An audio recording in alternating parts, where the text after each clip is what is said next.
Ovo je fabrika čistog vazduha. Gdje god odeš, vazdušna banja. Čak i u Cirihu i svuda, znači u centru, znači reke, ono, zelenilo. Ingolštad isto, pored Dunava, prelepog. Svuda, da ne nabrem ih, da ne pričam. Isto toliko ima tih zelenih oaza. Volim prirodu. Mada volim i gradove koji kao da si u sred, ne znam, koje divljine i ima tako prirodu, tako zelenilo, tako da prosto nema razlike. Prosto se ne zadeli lepše. Čovjek živi u centru grada, periferiji, selo, mali grad, planina, brda. Jer svudi, ali je lepo, prosto je super. Prijatno. Naravno, još kad su žena, porodica, to je devojka, to je savršenstvo. Tako malo treba za sreću, braću i sestru Hristu.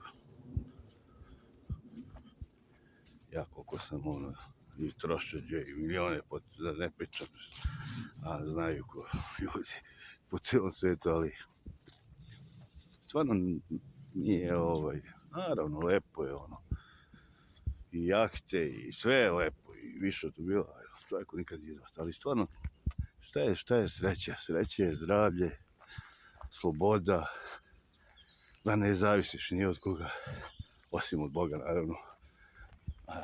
To nije da zavisiš, nego prosto želiš da budeš sa Bogom, jer On te stvorio, on se žrtvuo na sina svoga, sve. Tako da ne voliš neko ko voli više čovjeka nego sebe. Mislim, teško je objasniti prosto da rečima ono što osjećam prema Bogu i treba svi mi tako. I Bogorodici si svetimo. Mnogo mu dugujemo.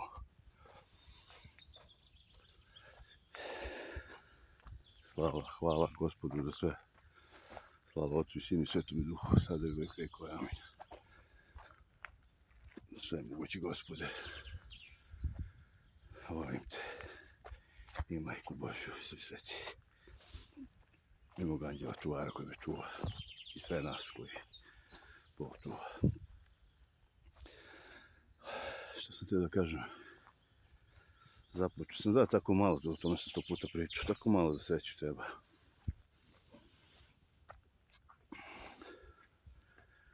Ja kad sam po 1000 evra dnevno trošio, ili nekad maraka, kad ljudi nisu imali 5 maraka,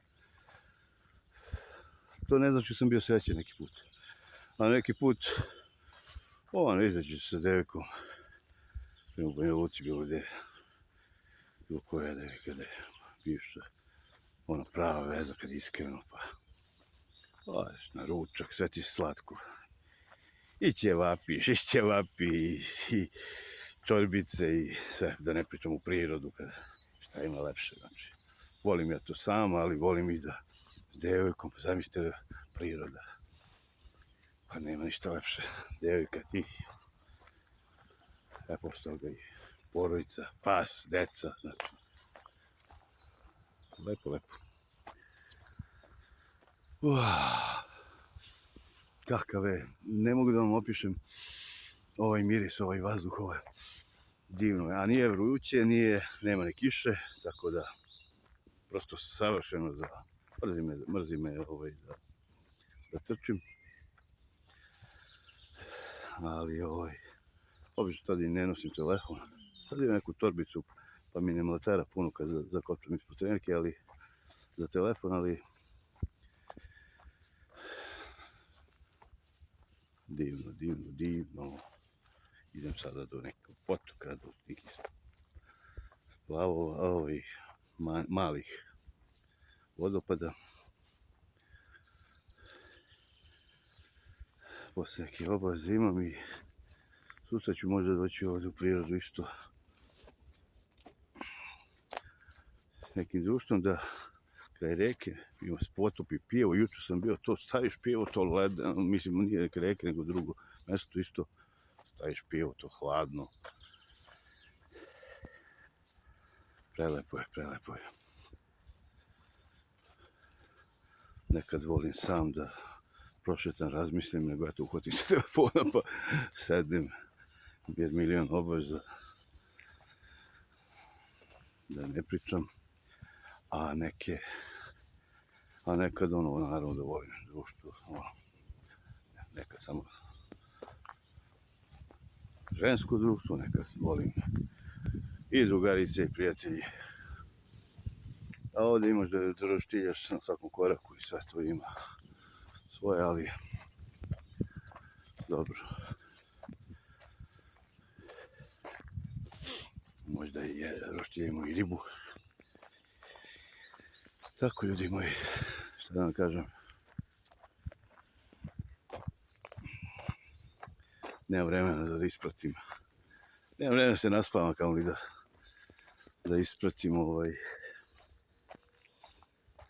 šta se dešava. Gledam malo nešto na YouTube, ali ma šta je gledao, ne gledao bolje od svih njih, znam, od tih samozvanih analitičara koji imaju samozvanih nekih kakvih je za bezbednost ili instituti, a instituti bezbednost, zna se šta je pre bio institut ili sad zaposlen on i eventualno njegova žena ili rođak ili već ko, i uzimaju muzu, krava muzara, Srbija jadna majka i mi svi plaćamo bandu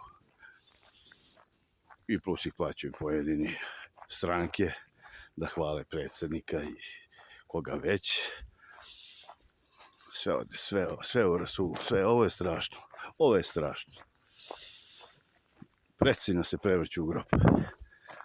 Prvo što smo jajere, da ne dozvolite vi da se ne borite za čovjeka koji od Boga da povede ili bar da posavetuje nekog.